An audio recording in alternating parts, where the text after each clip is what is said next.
හොඳයි ආදරණීය දරුවනේ. ඔන්න එහෙමනම් අද දවසේ ඔබට අපි එකතු වෙලා ඉන්නේ ජීවිතයට බොහොම වටිනාකමක් වැදගත් බවක් සහ බොහොම සුන්දර ගණිතය විෂය අමාරුයයි කියන ඔබට 2021 2022 ලියන මේ කණ්ඩායම් දෙක වෙනුවෙන් ගණිතය විෂයේ ප්‍රශ්න පත්‍ර දෙකෙන් පළවෙනි ප්‍රශ්න පත්‍රයේ විකාශනය පිළිබඳව පුළුල් අවබෝධයක් දෙන්න.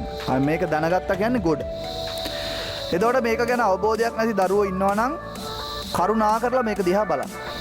කවුරු හරි ගුරුවරයෙකුට අවබෝධයක් නැත්නම් ඒත් බලාගත්තට ප්‍රශ්නයක් නැහැ. මොකද්ද මේ පළවෙනි ප්‍රශ්න පත්‍රය කියන්නේ? විශේෂයෙන්ම කියනවා අධ්‍යාපන අමාත්‍යාංශයේ ගණිත ශාඛාව මේ ප්‍රශ්න පත්‍රය විග්‍රහ කරනකොට මේ දෙවනි ප්‍රශ්න පත්‍රයට නොලියාම ගණිතයේ සමත්විය හැක. නොලියාම ගණිතයේ සමත්විය. ලියන්න එපා. බලලා ලියුවේ නැතත් විභාගේ පාස් කරනවා මේකේ. මේක තමයි කියන්නේ. ඉතින් ඒ තරම් මේක ලේසි. එහෙනම් මේක හැදෙන්නේ මේවනේ පුතා. මේ බර වචන දැම්මට මේක වෙන සිම්පල් වැඩක්. ඒ බර වචන වලට රැවටෙන්න එපා. මේ පේපර් එක හදනකොට ඔයාලට ඒවා ලොකු වැඩි. ඒ උනාට දැනගන්න. දැනුම කුසලතා. ඔයා දන්නවද කියලා බලනවා. 50%ක් දන්නවද කියලා බලනවා. බල ඉස්කෝලේ යන්න නැතුව කට් කර හිටියා නම් පන්ති යන්න නැතුව කට් කර හිටියා නම් ඔන්න දන්නේ නැහැ. දැනුම කුසලතාවය. ඒක නිකන් ගෙදර හිටියට එන්නේ නැහැ. දැනුම කියලා කියන්නේ පාඩම් කරලා අපි ඉගෙන ගන්න දේ. දැනුම. එකතු කරගන්න කියන්නේ දැනුම වඩන්න. 50%ක්ම තියෙන දැනුම. ඒ කියන්නේ 50%ක් දැනුම කියන්නේ දැනුම නැතුව බෑ කියන්නේ. ඊළඟට තමයි sannivedanaye. sannivedanaye කරනවා කියන්නේ අපි තොරතුරු අහට මෙහෙට යවනවා. ඒ හැකියාව බලනවා මේකේ 30%. ඊළඟට සම්බන්ධතා දැකීම. විශේෂයෙන්ම ජ්‍යාමිතිය විෂය වගේ කොටස වැඩිපුරම තියෙන සම්බන්ධතා දැකීම. එකිනෙක කරුණු අතර සම්බන්ධතා දැකීම. 20%ක් මේකේ ඇතුළත්. ප්‍රශ්න පත්‍රයේ 100%යි කියලා ගන්න. හොඳයි. එතකොට බබා ප්‍රධාන තේමාවලින් ගණිතයේ කෙටි ප්‍රශ්න 25යි මේක දන්නවා. කෙටි ප්‍රශ්න 25යි. රචනා ප්‍රශ්න 5යි. ඔළුවට ආවද? කෙටි ප්‍රශ්න 25යි රචනා ප්‍රශ්න 5යි. කෙටි ප්‍රශ්න 25 මෙහෙමයි තියෙන්නේ. සංඛ්‍යා වලින් 4යි. ලියා ගන්න දන්නේ නැත්තම්. මිනුම් වලින් 4යි. බීජ ගණිතයෙන් 6යි. ජ්‍යාමිතියෙන් 8යි. දැක්කනේ? 8ක් ජ්‍යාමිතියේ ප්‍රශ්න. කුලක වලින් 2යි සංඛ්‍යාවෙන් 1යි. අනිවාර්යෙන් තියෙනවා. එතකොට ඔන්න ප්‍රශ්න 25 හැදෙන විදිය. කෙටි ප්‍රශ්න 25යි. සංඛ්‍යා වලින් 4යි. මිනුම් වලින් 4යි. බීජ ගණිතය කියලා කියන්නේ බීජීය සංකේත භාවිත කරු පාඩම් දීපද ප්‍රකාශන ඔය මරම තියෙන ඒ වගේ. කුඩා පොදු ගුණාකාරය. ඒකෙන් 6යි, ජ්‍යාමිතියෙන් 8යි. ජ්‍යාමිතිය කොහොම ප්‍රමේයන් 42ක් ලොක්ක තියෙනවා. 42ක් තියෙනවා. පුතා 42ක්ම මය අප්පච්චි. හොඳට පොලිෂ් කරගෙන යන්න ඕනි විභාගෙට නැත්තම් බෑ. ඒකෙන් 8ක් තමයි අහන්නේ. ඊළඟට ඒ 8 හැදෙන්නෙත් මේ දැනුම දැනගන්න ඕනේ. sannivedanaye පුළුවන් වෙන්න ඕනේ. සම්බන්ධතා දැකීම 120ක් දාලා තියෙනවා. ගානක අතර සම්බන්ධතාවය දැක ගන්නට ඕන.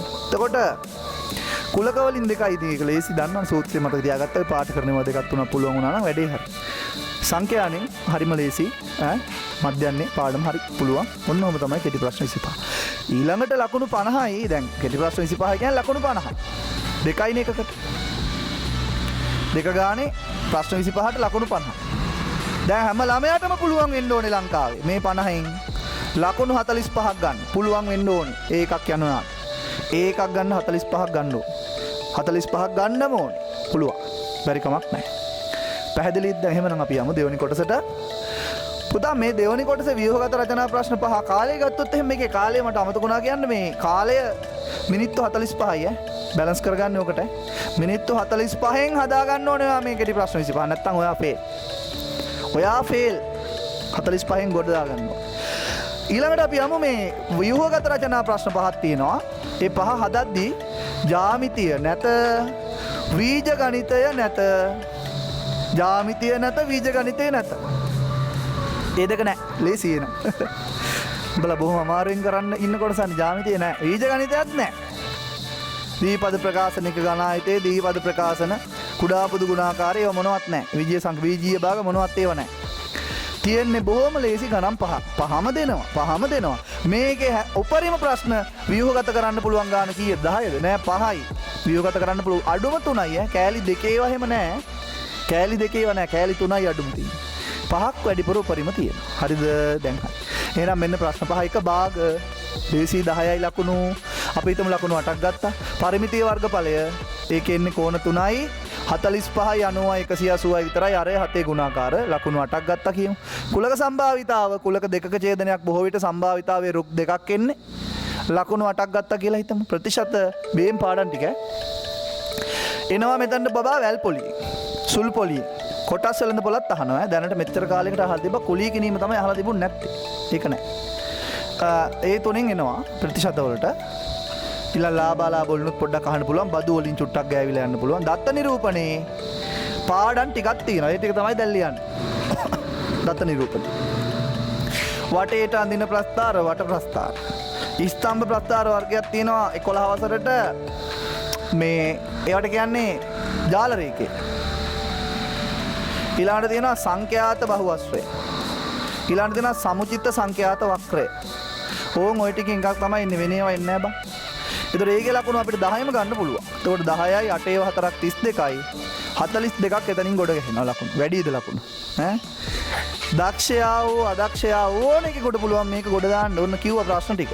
42යි මෙතනින් ලකුණු 45යි 87ක් එතනම.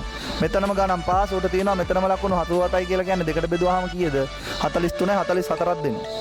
දැන් තව ඒකක් ගන්න ඕනේ කරන්න කීයද ලකුණු? 44යි කියන්නේ 74ට 30යි 31යි. ඉතින් දෙවෙනි පේපර් එකේ ප්‍රශ්න 6ක් ගහගත්තා නම් ඇතිනේ. ඉවරනේ වැඩේ. එහෙනම් බබා මේක හරි ලේසි වැඩක්. ඒ ලේසි වැඩේ ලේසි කරගන්න ඔයා දිනන්න මේක දැනගන්න. නොදැන යන්න එපා. ඔන්න කිව්වා එහෙනම් පේපර් එක හැදෙන හැටි. මේක සුපිරි වැඩක්. යාළුවෝ අතර මේක ෂෙයා කරන්න. මේක හැමෝටම ලංකාව යවන්න. මේක ගැන දන්නේ නැති එක බයේ ඉන්නවා. සර් අපි දන්නේ නැහැ නේ ප්‍රශ්න එහෙම එකක් නෑ. මේක දන්න කෙනා වැඩේ හරියටම ගොඩ දාගන්න. පැහැදිලිද? ඒ නිසා අපි බලමු එහෙමනම් 2016 ඉඳලා කොහොමද මේක සැලසුම් කරන්නේ මට හරියටම කියන්න පුළුවන් 2021 කියන ප්‍රශ්න ටික ආසන්නව අනුමාන. එතකොට මේක ප්‍රශ්න 25 හදනකොට කෙටි ප්‍රශ්න 25 අපි යොදනවා. ඒකට ELC තියෙනවා 53ක්. ELC කියලා කියන්නේ මේ essential learning concept. මූලික සංකල්ප වලින් තියෙන පොඩි තියරි එකක් තියෙනවා. ඒක 53න් තමයි හදන්නේ 25ක්. අපි හිතමු 53 නම් අංක ආව කියලා 5 17 25 31 45 13 කියලා ඔහොම අංක 25ක් එනවා. 25ක් ආවම තව 28ක් නැහැ එන්නේ. ඊළඟ අවුරුද්දේ තව 25ක් එනවා. ඊළඟ අවුරුද්දේ තව 25ක් එනවා. ගිය අවුරුද්දේ 25ක් ආවා. ওই ටික ලියලා බලන්න. අංක 5 ආවනම් හැමදාම මේ අවුරුද්දේ දෙන්න තියෙන හැකියාව අඩුයි. ඒ වගේ සැලසුමක් හැදුවාම හරියටම ELC 53 අධ්‍යයනය කරොත් එහෙම ඔයාට කියන්නට පුළුවන් මේ අවුරුද්දේ එන ප්‍රශ්න 25 හරියටම මොනවද කියලා. ඒ නිසා ඔන්න ඔය ආකාරයට පුළුවන් මේ සැලසුම හදාගන්නට පේපර් එකේ මේ තමයි ජීවිතේ වගේ වටින පළවෙනි ප්‍රශ්න පත්‍රයේ සැලසුම. එහෙමනම් ඔබට අපි ආරාධනා කරනවා මේක දරුවන් අතරේ ව්‍යාප්ත කරන්න.